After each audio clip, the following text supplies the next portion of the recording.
I'm just making sure that it gets set up. All right, I think we're at 6. Now, are all the If everybody weekends wants to have a here seat. done? Are you, those are, Oh, yeah. Okay. They've been sold for a long time. yeah, and the next We one have a is couple now. models we're selling. All right, folks, if you can have a seat, we're going to get started here. All right, good evening, everyone. My name is Nora Bland. I'm Director of Planning at Cushing Terrell. Welcome to the inaugural of our speaker series. These events we're hosting throughout the months of May and June, and it's part of the Superior Comprehensive Plan update. Shameless plug, we are having an open house on Thursday, May 29th, rather, at the community center. So we hope to see many faces there. But tonight our topic is on housing. So we've brought together these panelists. We're hoping they're bringing some different perspectives so that we can have a really productive discussion. Maybe we can all learn a little bit tonight. So for the kind of how tonight works, I have a list of questions here that we and staff have prepared for the panelists, and we'll get through those, and I'll make sure I stop at least 10 minutes till 7 so that you all here can have the opportunity to ask some questions. So I'm going to ask each panelist to introduce yourself, let us know where you're coming from, and yeah, we'll go from there. I'll start with you, Randy. Hi, everybody. Randy Rhodes. I'm an architect, and I'm Executive Director of Affordable Housing for Cushing Terrell. Lucky I get to work with Nora. She's amazing. I focus on affordable housing all across the country, and we got a big focus here in Colorado and in Montana. We currently have over 1,000 affordable units in some state of either complete construction or design in Colorado, and over 700 in Montana. So this is something we're very focused on. We're a big firm. We do all kinds of work all across the country, but this is my primary focus, and get to do a lot of work with Nora. So I've been doing affordable housing for over 35 years. Used to work for one of the largest developers, mixed income affordable housing developers in the country, and I was responsible for guiding design on over 6,000 affordable units in 14 different cities, about $1 billion worth of total development costs. So I've seen a lot of different things in a lot of different cities, and my job is to bring those best practices to Cushing Terrell. Great, thanks, Randy. Jeff? David, so sorry. no problem. I'm David Sinke. I am the CEO of a company called Boulder Creek Neighborhoods, and we are hyper-local. We are right across the street in downtown Louisville with our offices, but we build communities up and down the Front Range in Colorado, and been lucky enough to be a part of about 2,500 home deliveries here in Colorado. Also very proud to have been involved in part of the fire rebuild here, resulting from the Marshall Fire. We rebuilt about 100 homes between Superior and Louisville. We have a lot of experience in some, particular for-sale housing markets. We have always focused on empty nester, active adult, downsizer types of buyers, but we're always looking for the niches in the market because we have to compete against the biggest builders in the country here in Denver, and we want to, as best as we can, provide diversity of housing stock. And I think as we get into the affordability conversation, there's a big component that's diversity of housing stock is a key element. We also, over the years, have, in our desire to meet that need of diversity of housing, we've gotten into some pretty interesting affordable examples. So we work with ULC here in Colorado, as well as Elevations Land Trust, to deliver single-family for sale and for rent affordable, along with the market rate homes that we build. So we just completed probably the biggest affordable project in our portfolio, 120 unit, 30 to 60% AMI affordable community down in Denver. And we learned an awful lot about deeply subsidized affordable as a part of that process. But we also deliver a lot of affordable in the 80 to 120% AMI price bands as well. So look forward to the discussion tonight and learning from my fellow panelists. Thanks, David. And Robin? Hi, everybody. Thank you for having me. Robin Murda with Remax Elevate. I'm a residential realtor. Our offices are downtown Main Street in Louisville, and we have offices in Erie and Vale, and our sister office is Remax of Boulder. I help both buyers and sellers. I've been in the industry in different capacities, in administrative, and did a little low-end construction. From 2006, but I've had my realtor's license since for 15 years now. Great. Thank you all so much for being here. These are volunteers, so we really appreciate your time. My first question, I'll actually start with you, Robin. How does the regional housing market affect Superior? Right, well, there is a lot of effects from the City of Boulder, City of Denver, just because of proximity and our intertwined economies, if you will. So something like 58,000 people commute into Boulder on a daily basis, and some of those are coming from Superior. Because one, it's a beautiful place to live, and two, it is more affordable than Boulder. So intertwined economies, if you will. So this first quarter, this time last year, we've seen about 12% appreciation in the city of Boulder. So your average single-family home in Boulder is now right at the $2 million mark. Superior is holding right about at $975, and it's got great connectivity, so you can get to Boulder and Denver really quickly. And not everybody wants to live in Denver. They want a little bit more space and a little bit more affordability. So I have actually moved several families here from out of state recently, a couple of people who transferred with Google, and one of them did settle in Superior. So we're just creating more demand in the surrounding areas. Great. David, same question. Yeah, so the markets up and down the Front Range are highly interconnected, and it has a lot to do with the land use posture of the various communities from my perspective. So as Robin mentioned, we have job centers in Denver and in Boulder. Certainly there are jobs in Superior, but many of the peripheral communities around Boulder were kind of started, maybe not the inception of the town or the city, but their growth has been driven as a bedroom community to the Boulder housing or the Boulder job market. And so I actually mapped this back to your land use posture in Boulder, very much a protectionist view from a land use, so the land surrounding Boulder, and as a lifetime resident of Boulder, I can appreciate the benefits of all of that work.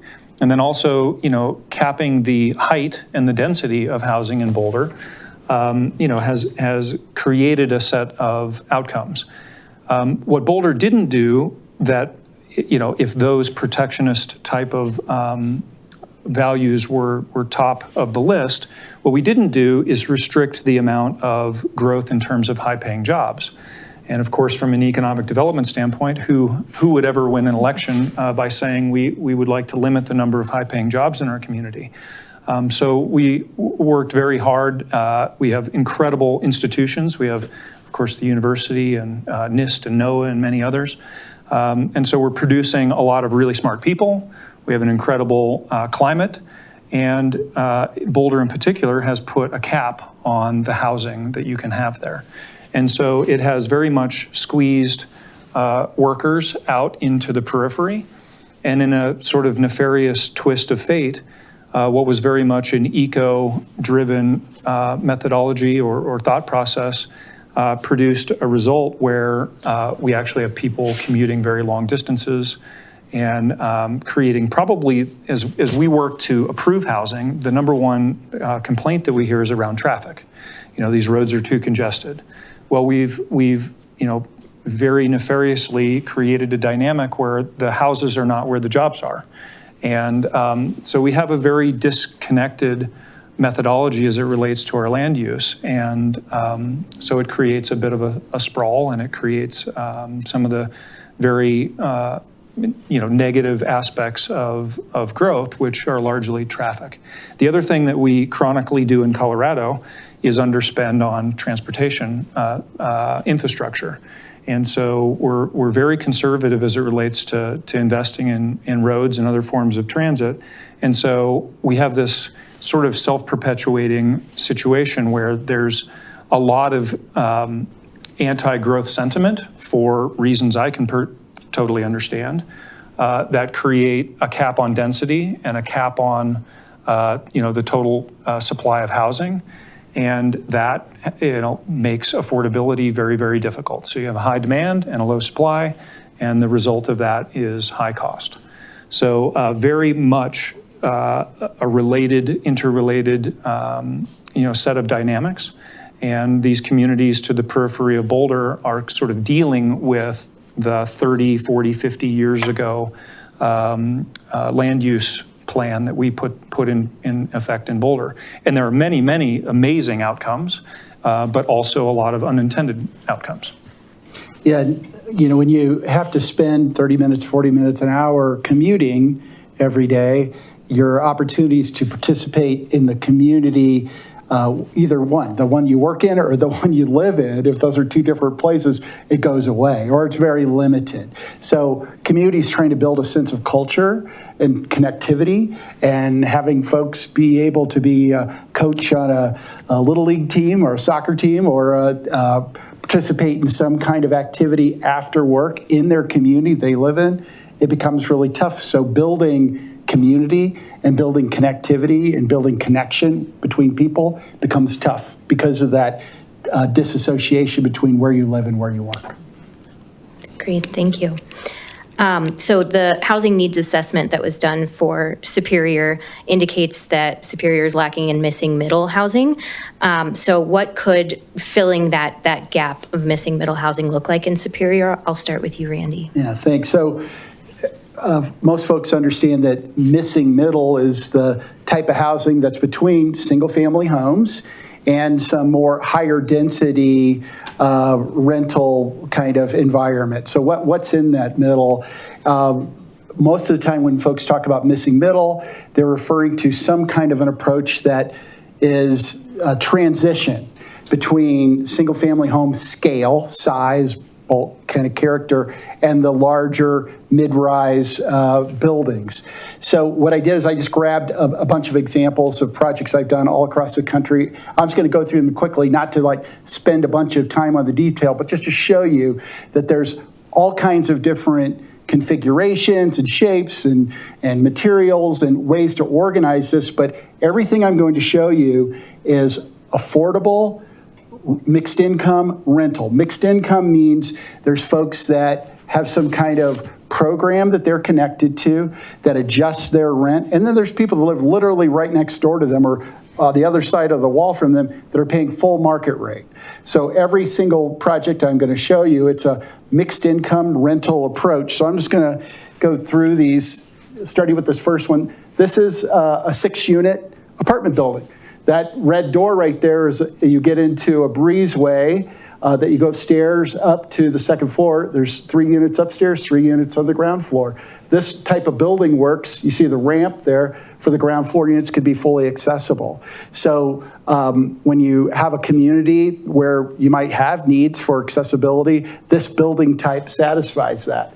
This is another shot. This is in Memphis, Tennessee, a project called Foot Homes, South City Foot Homes. The next building there, that's a townhouse building. So that's 3 units, 3 apartment units right next to each other in a single building.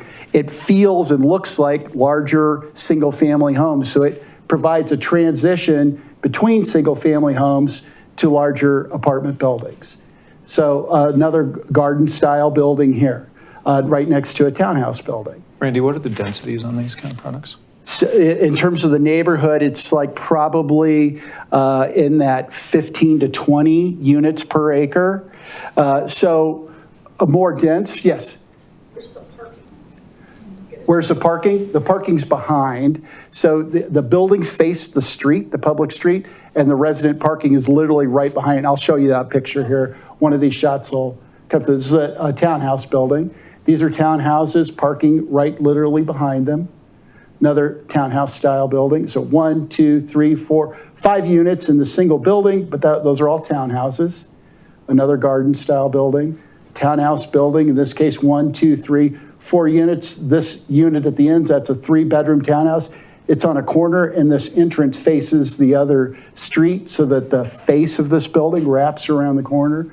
So opportunities for nice details, clear entrances. This is in Pittsburgh. There's a townhouse building over here, a garden building here. Then this is more of a mixed-use style of buildings, 1s and 2s in there. The 1 and 2 bedroom apartments there, 2 and 3 bedroom units in the townhouses. So this is in Miami, Florida. So this is a townhouse building, 2-unit duplex building, but similar floor plans behind all these, but different expressions in terms of the architecture, in terms of exterior materials.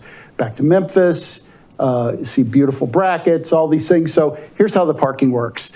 At the rear of these buildings, that's where the resident parking get direct access to the units that way. Back to... It's all surface parking? Yeah, all surface parking, yes. So opportunities for balconies and porches. Back to Memphis. And then this is in Memphis, Tennessee, a different project, but 1, 2, 3, 4-unit townhouse building. So this is a multifamily building, but it's just reading from the street as a big house, a bigger house.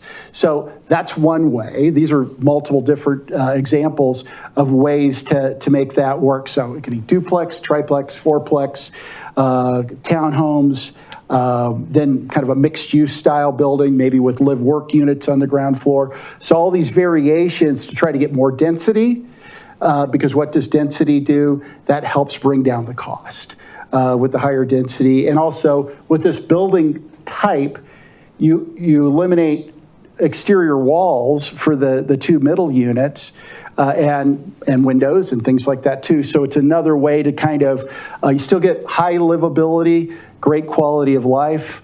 Now it requires really good property management, really good maintenance for this to be a great neighborhood forever. So it starts with great urban design, great architecture, good materials, and ultimately great property management.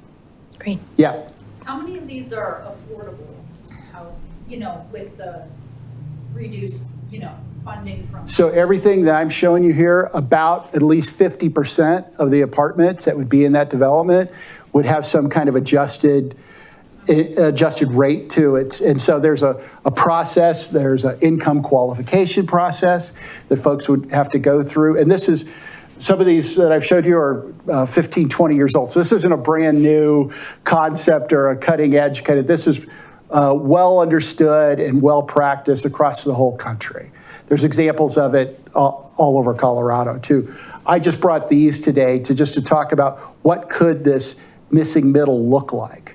So it's not, I hope that what you took away from these images is this is nice looking stuff. This is stuff that you wouldn't mind being next door. If people were, and when people are talking about affordable housing or attainable housing, and if somebody is showing you things like this, I would hope that the reaction would be is like, well, that looks pretty nice. That looks like something that would be a good neighbor.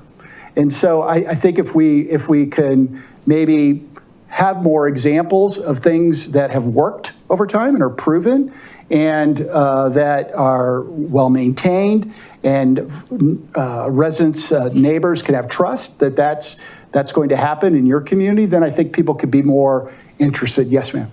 Who do you get to build them? The question was, who do you get to build it? Thank you. So in each one of these cases, a general contractor in that community would be, it'd go out to bid to numerous general contractors. The bids would come in, those would be reviewed and selected. So it's a normal procurement process for how the construction happens. Okay, I think maybe my question wasn't clear. Who pays for building them? Who pays for building? Great, that's a great question. It's a great question. Well, that's a big deal. It's the whole deal, really. It's how do you finance this? How do you make these things happen? Well, first of all, the quality of this, the construction cost of what I was showing you, it's a market rate quality of construction. So this isn't cheap, inexpensive construction. So whatever the cost is to build buildings, apartments in that community, that's what this is going to cost to build too. And actually, because of the requirements associated with the funding that I'll get to in just a second for this type of project, there might be higher requirements related to the sustainability requirements or materials or square footage or amenities or things like that. So the only way that this gets done is through subsidy of some type. And so the biggest subsidy is low-income housing tax credits, LIHTC. And so each state has those, and developers compete to get those credits that they sell to big corporations typically that have large federal and state tax issues that they want to use those credits to pay for some of their tax liability. So that's the chief economic tool. But all these also take incredible investment from the local community. They typically take some kind of philanthropic additional dollars to come in. And everything you see with the sidewalks and the street trees and street lights, that's all part of the public improvement. So in many of these communities, it's building new streets, parks, and all the things that really make it a nice place to live in addition to the housing. Yes, ma'am. I have a question. You said that higher density brings down cost. Yes. It also increases fire risk, and we know we have a lot of, Great. trauma still related Yeah. to that. So before you decide where to build one of these, is there a scientific study done to determine how it will increase fire risk for the neighboring community? And is that publicly published before the development is approved? It's a great question. Yeah, so resiliency and best practices related to wildfire safety and appropriate design related to that. There's a lot of science and a lot of clear experience that especially your community can draw from directly that would influence any of those decisions that you're asking about proximity to an adjacency and the types of plants that you could put and how close those trees or other materials could be adjacent to buildings. So what you're asking about, absolutely, that's a threshold. That would be a threshold design issue to take those kind of things into consideration. Does it study how it will affect fire risk for surrounding communities? Yes, it would have to. It would have to recognize that there's a absolute relationship about what's being proposed and its adjacency to whatever exists currently, and that there's guidelines and best practices and clear understanding of wildfire mitigation strategies, which go into all the things I just mentioned. Adjacency to other properties, to the types of materials that you build the new buildings out of in the first place, to planting materials and zones away from those new structures to make sure that you're doing everything you can to not only protect the new stuff, but protect the adjacent existing properties. So for sure. I'm going to move us along, Yeah. just in the interest of thanks. time. Yeah. Great conversations there. David, did you have anything to add in terms of missing middle? Yeah, quick question for you. When you think about missing middle, what is the density range that you think covers missing middle? I think it could probably go up to 30 And units an acre. what's the low end, do you think? Probably 12. Yeah, that's interesting. So agree with a lot of what you're talking about in terms of density. One, I'll relay sort of the experience that we have. If you were to take the total density of a community like Superior, given the very large homes that we have here, the per acre density probably averages, I bet it's somewhere between 2 and 4, and maybe that's a number staff has. Extremely low density. Right. And a lot of times when we come to propose a community that would supply that missing middle housing at a density of, say, 8 to 12 or 15, very typically that's categorized from an opposition perspective as extremely high density. And so I think density is a really key component to this question. And we have to, density is the answer to this notion of sprawl. And I think that defining terms and being really clear about the gradient of density would be a really helpful component as we take a look at our housing needs assessment. What I hear probably most often as it relates to housing is people who already live in the community are concerned that a couple of things. Their kids can't live here because it's too expensive.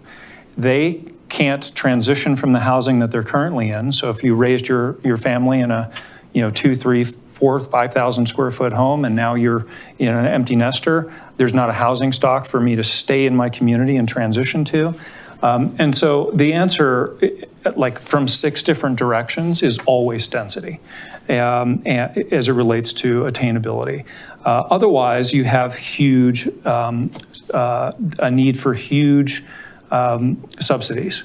And so one of the things that we're asked to do, I think that the LIHTC program is very effective. I think it's very inefficient in a lot of ways. There's a lot of additional requirements and additional fees and things that I think the most expensive per foot product that we build is actually affordable in a strange twist of fate, but because the subsidy's there, it ends up being delivered as affordable.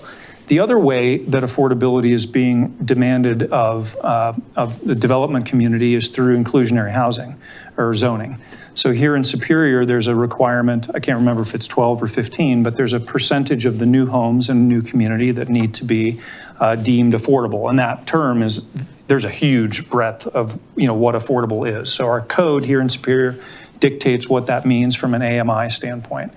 But what we have to do as a developer then is we take a community on a given piece of land, and we actually, that inclusionary zoning from my perspective actually exacerbates the missing middle housing issue. So what we'll do in that community in order to comply with the requirement is we'll supply homes that are subsidized at a way below market price. So this is a home that's actually very expensive, where additional funds have had to come to supply the gap of financing. And in a market rate community, that's the other market rate homes. So now we take a lot of homes that are kind of moderately priced and we say, let's make 15% of them low priced. And in order to make that work financially, we actually increase the size and expense of the other homes to subsidize. So there's always a subsidy, right? The cost to build something is the cost to build something. And at the end of the day, if the price being paid for that is not sufficient, there has to be, some type of, makeup mechanism, whatever that is. People don't like to hear that the market rate homes are directly subsidizing the affordable ones, but that is what takes place. There's an analogy that I like to use, and it's, thinking about cars. Like if you were talking to a young person who needed to buy an affordable car, it would be sort of strange to say, well, let's stipulate that it's, a brand new car, and that it is, it can't be necessarily a low cost model. We need to make sure that this is, a Subaru Outback or better. It's got to be the safest. It's got to be the newest. We're using the new housing stock to supply affordable, which is kind of counterintuitive. The most expensive housing stock in a community is the new housing stock. And so I have a theory that if you can increase the housing stock at the market rate, it actually leaves much of your older housing stock actually to be the affordable housing stock. So we've had a terrible thing happen in Superior. When we lost Original Town to the fire, we lost definitely the biggest supply of affordable housing in the community. And unfortunately, as that's being rebuilt back, that affordability is absolutely gone. So the older housing stock in Superior that was supplying a lot of affordable housing is no longer, part of the equation. So that's something that we have to grapple with as a community. But I think when you supply new housing, by definition, more expensive housing into the market, and the people who are moving through the life cycle can move from the homes that they need, or for the homes that used to fit their lifestyle, into new homes, that keeps the housing cycle healthy, and it has a direct impact on affordability. Instead, people stay in their homes for many, many years because they don't want to leave the community, or they go to church and they have their friends and family, and they renovate, and they take the older housing stock and they increase the value of that as well. There are no easy answers in affordable housing, but sometimes I think we get confused about how we ought to be approaching the problem, and new housing is a really hard way to approach the problem. Thanks, David. Robin, anything to add from your perspective? I think Randy and David both have a better feel than I do as to what can be done given regulations and land costs and things like that. I can just tell you that from the consumer perspective, from the buyers that I am working with, I talk to a lot of buyers, and in 1990, the average first-time home buyer is 28, and now it's 38. There's just nowhere for them to go around here. And so they're looking for other solutions, which is either moving further out of the Denver metro area. They can't necessarily qualify for affordable housing. A lot of them are in tech, and their incomes are too high, but they still aren't ready for the single-family home in the $800,000 and $900,000s. I just had a family buy in Westminster that there's an addition put on the back, a bedroom with a full bath and a little kitchenette, and they bought it specifically so they could have that additional dwelling unit to rent out so they could afford the mortgage. So, I'm just seeing that it's getting harder and harder for first-time home buyers and younger people to move into desirable communities like Superior. Great, thank you.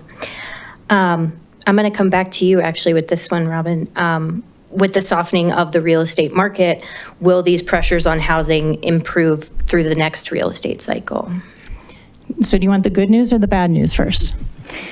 Well, the good news is that we are seeing more inventory. Of course, we always see things come on in the spring, and we have some from last year. Buyers have more options. They're not all paying crazy amounts over the list price anymore just to get into houses. But the balancing of the market doesn't necessarily alleviate some of the issues that we're talking about here, the long-term challenges for affordability, for senior housing, for inventory.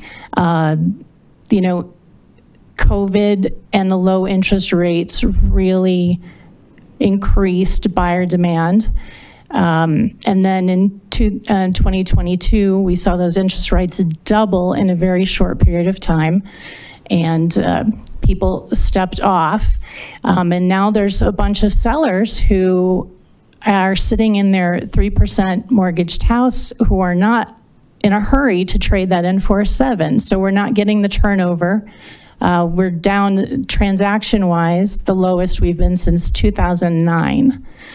So temporarily, I think, if the interest rates move in the next few years and we see a little bit more inventory, that will be good. But long-term, we're still going to see these constraints on our market driving up home prices. Thank you. Anything to add from either of you? No, I don't disagree. There's almost no line item in our normal business day-to-day that shows any indication of going down in price. So a softening of demand in the resale market may, for a period of time, reduce prices a little bit, And a lot of, we were talking before the panel, there's a lot of old inventory, which very wishful thinking in terms of prices. So maybe from those wishful thinking numbers, they come down a bit, but that's not going to change the equation for housing affordability in the market. There are just far too many constraints to supplying the needed housing. What do you think the average cost per square foot of building a house is at the moment? Average cost per square foot of building a house.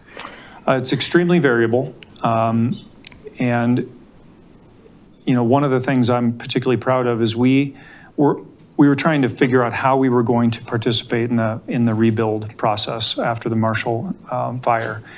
And we really focused on the production housing, so lots that were originally a part of a production housing community. And we felt that the custom, semi-custom and custom home builders would do a great job rebuilding the bigger lots, and they did. So there's some beautiful architecture and wonderful work done there.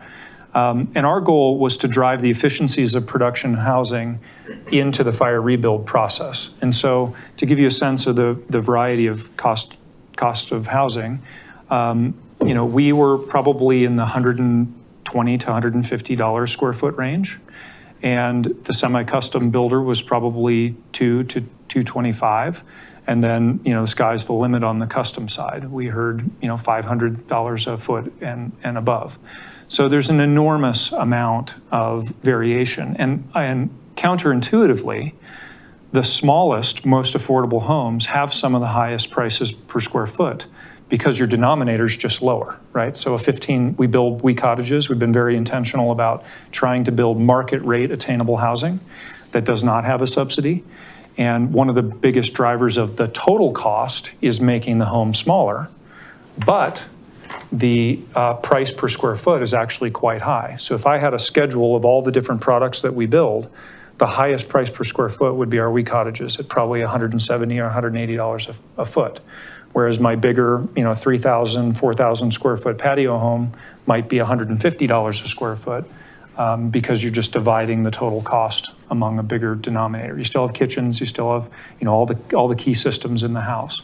So you've asked me the question I hate the most, which is price per square foot. There's no way to answer it in a way that is understandable across a variety of different options. But it's a very important question, and it's something we do everything we can daily to drive the cost of construction down. One of the biggest ones is just having pace. If I can promise a subcontractor a certain amount of pace, I can drive the price of pretty much everything on the schedule down. And since you asked it, I have a tendency to go along with these questions. I brought some line items here from a home we built.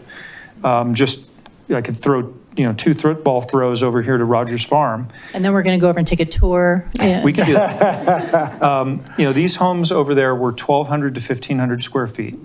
And you would think that the number one line item on the entire schedule would be to do something to do with the building of the home. So the largest line item on my schedule that's actually sticks and bricks is lumber. The lumber in the house was $54,000. Give you an idea, these homes sold for about $600,000. So the number one biggest, most expensive component of building the homes was about $54,000. The highest line item are the permits, and besides the lot cost, are the permits and fees at $89,000, right? My land cost on that house was $145,000. And you add to that the permit fees of around $90,000. You're now $220,000, $230,000, $240,000 before we've purchased a single stick or brick, right? And if your idea of affordability is $350,000, $400,000, there's no chance.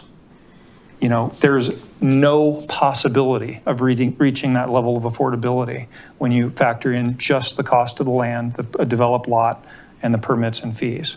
So affordability is extraordinarily relative. And I have another sheet here from a community where we built exactly the same product at Central Park in Denver, and our fees down there are $28,000. Right? Why are they so different? Denver has mature infrastructure, and they have a really big economy that's supporting that infrastructure. And in Louisville, or pardon me, in Superior, it's much higher because we have fewer people. And if you go to a place that's even less mature, like Frederick, Firestone, Dacono, Erie, Lafayette's the worst in terms of cost, you're talking about 120 to 140,000 per single family home on permits and fees. And so you would think going further out, you'd have better affordability. The cost's actually higher. The main component of the fees, is that the water tap fee, would you say? You want to repeat that? Main component of the fees?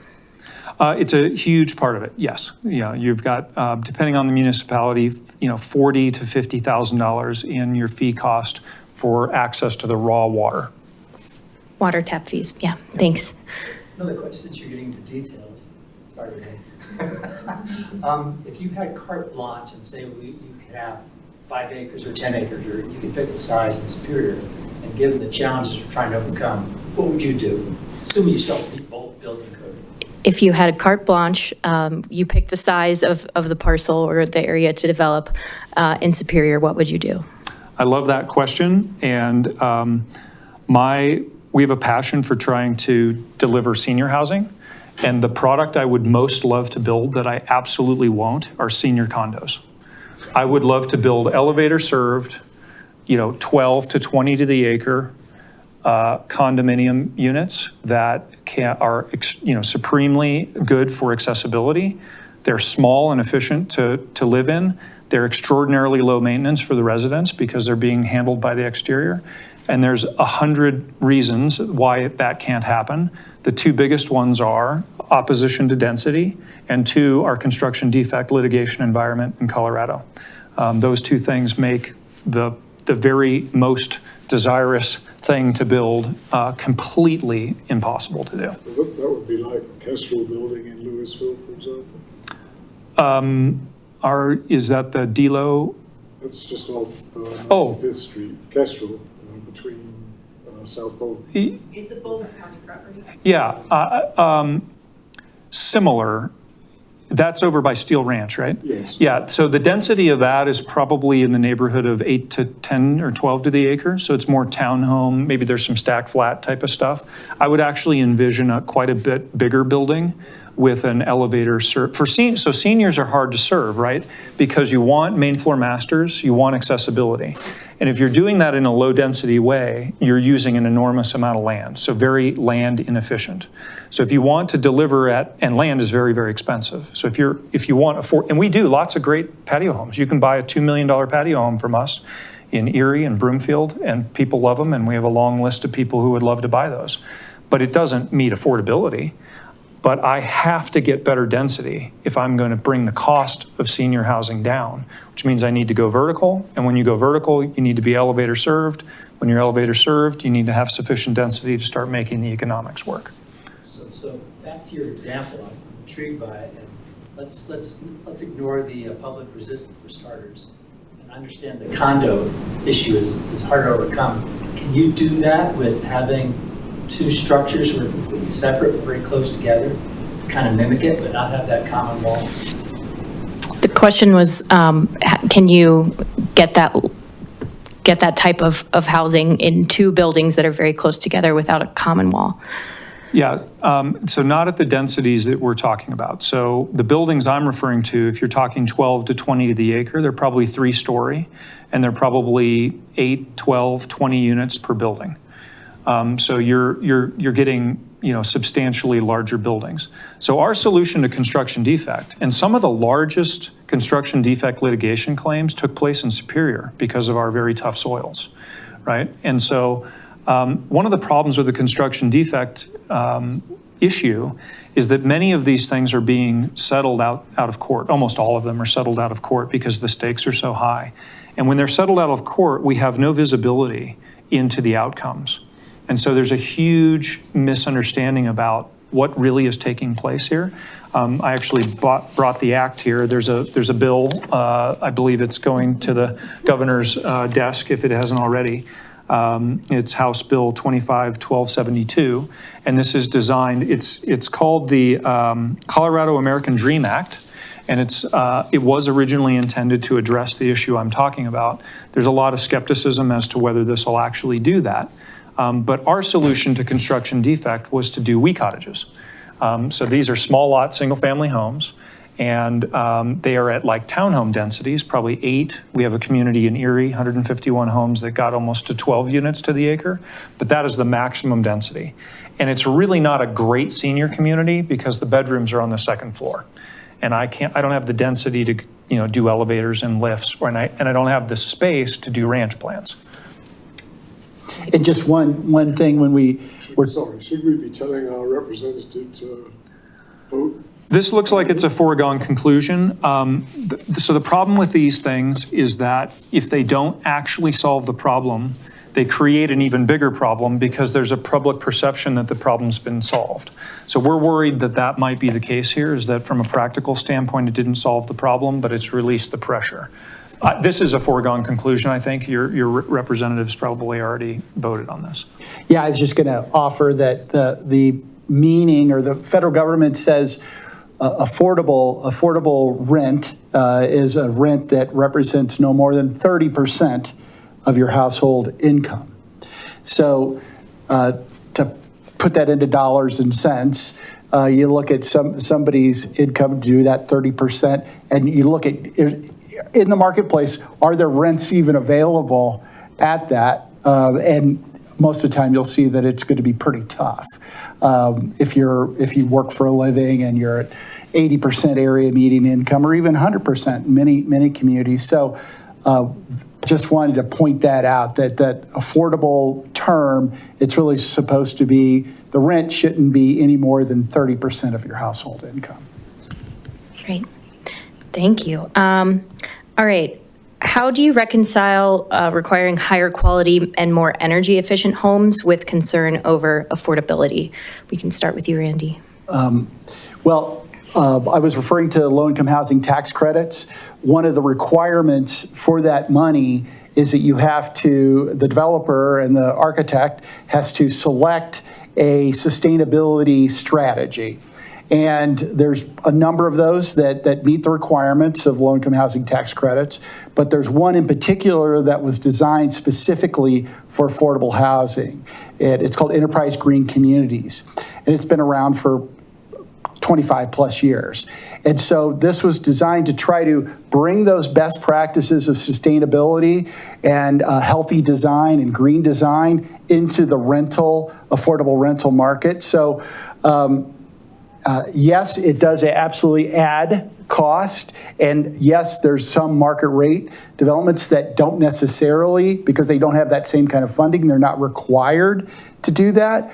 But the advantages associated with healthy indoor air quality, with materials inside the home that don't off-gas and create other kinds of indoor air quality issues, and have lower energy costs because you have high-performing HVAC and low energy use lighting and low water use plumbing for all the fixtures. Ultimately, it's bringing savings to that development for the whole life of the development. So it's not just that first cost; it's for the rest of the life of the project. So of the neighborhood. So I think that's the reconciliation, is that it's the right thing to do, especially when there's public money being invested in it. That you're using materials and systems that are going to be high performing and bringing the lowest cost on an energy use basis, but also creating very healthy environments for the folks that live there. Anything to add, David? Yeah, so we had a very interesting case study as it related to the Marshall Fire. And we watched two communities side by side, Superior and Louisville, tackle many of the issues around the rebuild. And there's, I think, a valid argument that said, look, we've got a climate problem, and that, probably contributed to the fire, and how are we going to build back homes where we're not addressing this? The reality is any home built to current codes today is substantially, materially more efficient than a home that was built, 15, 20, 30, and certainly 40 and 50 years ago. So we actually pulled all of our projects that we were in the process of entitling, both in Superior and Louisville when the fire happened, because we wanted to be a sort of neutral party of trusted information about the cost. We knew there were going to be a lot of conversations about what do we require and how do we get through this rebuild fairly quickly. And so we did our best to supply the information we had about the cost to build more efficiently. And one of the conclusions that we came to is that, especially in new homes, as you go up the efficiency chart, the dollar spent buys less and less efficiency, right? So if you've done all the low-hanging fruit stuff, which is largely what the current codes do, now you're spending a lot of money for very small incremental changes at the upper end of the spectrum. And so if you can approach this question from a lot of different ways. If you're approaching it from how do we get more housing, anything you do to raise the cost of a project makes the feasibility of that project more difficult. So a lot of times we like to compare, well, if this building gets built and, so I agree with you, the lifetime, cost savings of, more efficiency, it pays a dividend. There's a point where I'm convinced that those lines don't cross again, where you spend so much for additional efficiency, you don't actually get the savings over a long period of time or the useful life of the building. And so, if you're mostly concerned about affordability, which for me is a supply of housing issue, we don't spend a lot of time talking about the project that never got built because the economics didn't work, right? That hurts efficiency more. I have a really controversial view as it relates to things like rent control. I personally believe the more rent controls you have, the higher the cost of rents are going to be, largely because every rent control measure dissuades additional supply of housing into the market. Some of the best operators of middle income rental in this country won't step foot in Colorado because it's so difficult to do business. If they were to come to this market and supply their type of housing, we would have more housing at better price. So the rent controls designed to keep rent more reasonable reduce supply, which raises the price. It's very counterintuitive, but I'm absolutely convinced that that's what's taking place. And I think some of these efficiency measures, you're already very efficient. Spending a huge amount of dollars for a very small incremental amount of additional efficiency, in my opinion, reduces housing and makes affordability more difficult. Totally agree with you that more supply is a central part of any solution, for sure. Anything to add from your perspective? Oh, I was listening with interest to the answers too, because I have buyers who are, of course, wanting to figure out how they can get both. The younger buyer out there is concerned about sustainability and efficiency, and finding that they have to sacrifice one of those oftentimes. Although the further out we get, the more people are getting used to solar panels, tankless water heaters. These are more standard, I think, for houses. And so, yeah, everything's better than my 1961 bi-level.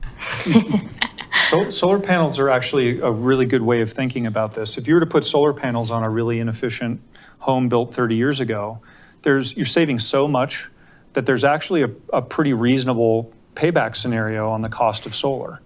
If you take one of the homes that we build, that's a Energy 3.2 rated home, that's Energy Star and incredibly efficient, you can actually take a look at the cost savings and the energy savings over the entire lifespan of the home, and you never get paid back for the solar panels. You're just not saving enough energy. The house is already efficient enough that the payback scenario, just without substantial subsidy, it's just not working. Yeah.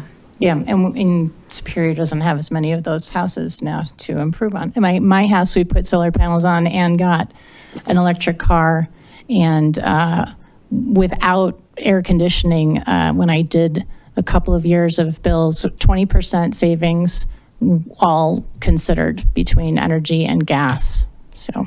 Wow. Well, I would love to open it up to attendees here. If you have any more questions, I'll just repeat it so we can get it in the recording. I have a lot of other questions if we don't, but go ahead. Question for David. You've mentioned before kind of the economies of scale question of building So how many acres of land would you need to kind of have a development with enough units to really reach a good economies of scale? So how big of a parcel would you need to reach economies of scale? Yeah, actually, the answer to that question is, what is the density, right? The density of housing is what gets you scale. Medium density, what you're talking about. At least like the wee cottages. Yeah, anytime you're getting, to 100 or so units, you're starting to get, some economies of scale. I was part of an architectural program. I was chatting with a guy who was from Moscow, and we were talking about densities. He said, well, yeah, I'm developing an acre and a half, and we're at 150 units to the acre, so high rises. And, enormous economies of scale, very, very high use of land. Obviously, that's not appropriate for Superior. But I think, moving to the densities that are sort of shown here, you can add a material amount of additional housing. I'd love to say that the wee cottages are the answer to affordable housing. They're not. They're a piece of the housing stock that I think would make the cycle of living in Superior more complete and healthier. But if we started having, here's what I worry about the most. In Denver, if you were to track permits of single-family homes versus rental homes, there's been a huge, because condos can't be built and increasingly townhomes are problematic from a liability standpoint, we're shifting the percentage of the first and second rung homes that those most affordable buyer needs, we're shifting it to rental product. So now, who's taking advantage of the appreciation of real estate into the future? These are not young people who have a low-cost home or a condo or a townhome.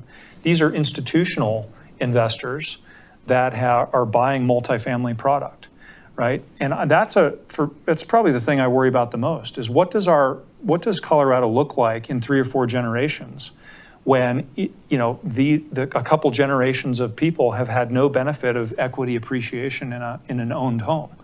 I think that fundamentally starts to change how things are, and I think you're going to see more and more of that. I'll give you a real world example of the question you're asking, and I'll relate it back to something Dave was talking about. His ideal, his hope, dream of a senior development. I did a senior development in St. Louis, Missouri, 15, 20 years ago, and this was 2 acres. It was a 300 by 300 square piece of property. We built a 115 unit senior apartment, independent living, 3-story wood frame building. So it had all the common spaces. It had a management leasing office, it had community room, billiards room, fitness, all stuff. It had a little bit of green space on the site and then surface parking. And you could reduce the parking demand because it's senior, so it wasn't 1-to-1. But anyway, that 300 by 300, that penciled. That worked. Now it had subsidy coming into it, had low-income housing tax credits and other things like that. But just to give you a sense, a 2-acre site could potentially be, call it 115 units. Now those are mostly 1-bedrooms. There's some 2s in that, but that's enough to cash flow for having management on site, having maintenance on site, and make it make sense. Did those as little as 80 units in that kind of building? Tough to make that work. But there is an absolute correlation between how many units you're getting, the cash that you could make sense, and making sure that you've got on-site staff to operate it, whether it's multifamily or it's senior. The operations and the maintenance are central, and being able to cash flow that so you could keep it nice. So it's not only nice for the folks that live there, which is essential, it's also nice for the neighbors. It's also nice for, it being part of a community. So you're both kind of saying 100 units, that's kind of maybe the low end. You have at least that to make it a feasible project, and then you have to see what the density is going to be. About 100 units, yep, is the answer there. Thanks. I have one more question if we want to end on this one. I lost it. Oh, no, okay, so how does providing affordable housing benefit the entire community? And do you see an impact on property values in neighboring I can jump in properties. quick. Sure. I'll try it. So I've got 2 slides here, and then others, I'd love to get their thoughts. So just if you look at this last bullet point here, so there has been lots of studies that have looked at affordable housing and its impact on the adjacent property values. So the majority of the findings are it's at least neutral, and many times it's actually positive, because sometimes the affordable housing that's getting built is taking out something that's blighted or something that's less than desirable, and now you've got something new and well-maintained, and so it's actually raising the property values. So that's my understanding, what I've seen over 35 years, that's the truth. Other kind of just things about affordable housing is when that happens in a neighborhood, it actually increases the purchasing power, because now you have more people living there that actually have more funds, more of their money is able to go towards other things other than just their housing.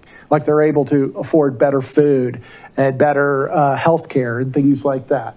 And every time 100 units gets built, what they see is there's almost $8 million invested in the local income, $827,000 in taxes, 122 local jobs within that first year. So all kinds of real economic kind of impacts. And then the mental and physical health impacts associated with affordable housing.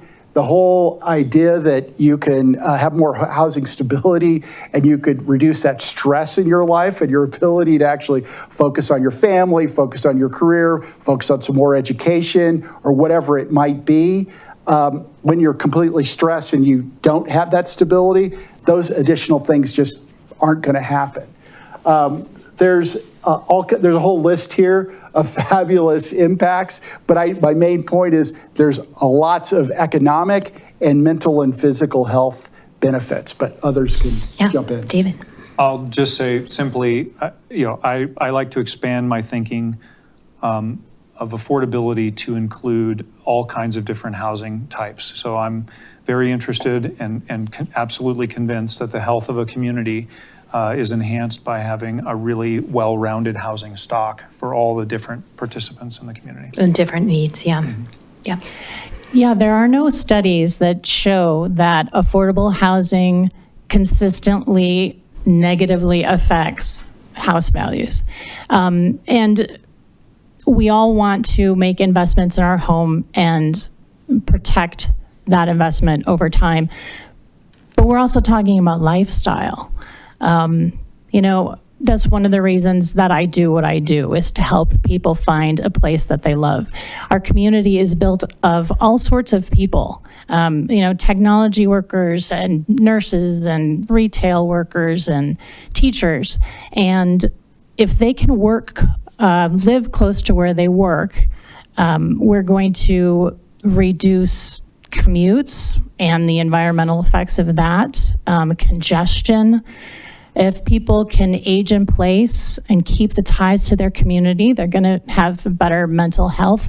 If they spend less on housing, they're going to have money to spend on other things, improving their life, but also local businesses. They'll be able to put money into those businesses that can thrive in that community. So it just keeps going around and around.